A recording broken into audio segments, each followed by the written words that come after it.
ഇന്നലെ ഒരു അടിയന്തര യോഗം യോഗി ആദിത്യനാഥ് വിളിച്ചുകൂട്ടിയിരുന്നു. മന്ത്രിമാരുടെ യോഗമാണ് വിളിച്ചുകൂട്ടിയിരുന്നത്. എല്ലാ മന്ത്രിമാരും കൃത്യമായി തന്നെ 11 മണിക്ക് എത്തണം എന്നൊരു നിർദ്ദേശം കൂടി, കർശന നിർദ്ദേശം കൂടി കൊടുത്തിരുന്നു.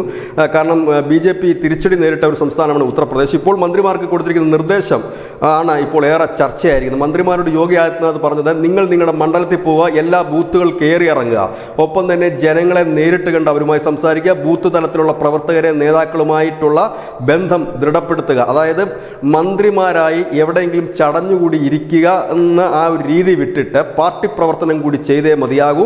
അതിൻ്റെ ഭാഗമായിട്ട് ഈ ഓരോ മന്ത്രിമാരും അവരവരുടെ മണ്ഡലങ്ങളിൽ പോവുക, ബൂത്ത് തലം മുതൽ വീടുകൾ കയറി ഇറങ്ങണം, ഒപ്പം തന്നെ ബൂത്ത് തലം മുതലുള്ള നേതാക്കളുമായി വിനിമയം നടത്തണം, നല്ല ഊഷ്മളമായ ബന്ധം സ്ഥാപിച്ചെടുത്തേ മതിയാകൂ എന്ന് പറയുന്നു. ഏതായാലും മന്ത്രിയായതിനു ശേഷം മറ്റൊന്നും ചെയ്യണ്ട എന്ന് കരുതി അടയിരിക്കുന്ന അവർക്കും ഒപ്പം തന്നെ നേതാക്കന്മാർക്കുമൊക്കെ ഒരു താക്കീതാണ്. അതിനോടൊപ്പം തന്നെ ഇപ്പോൾ യോഗി ആദിത്യനാഥ് നേതാക്കന്മാരെ, അതായത് ഉത്തർപ്രദേശിൻ്റെ ജില്ലാ ചുമതലയുള്ള നേതാക്കന്മാരുടെ ഒരു മീറ്റിംഗും വിളിച്ചു കൂട്ടുന്നുണ്ട് എന്നാണ് അറിയാൻ കഴിഞ്ഞത്. ഒരുപക്ഷെ അവർക്കും ഇത്തരത്തിൽ തന്നെയാണ്.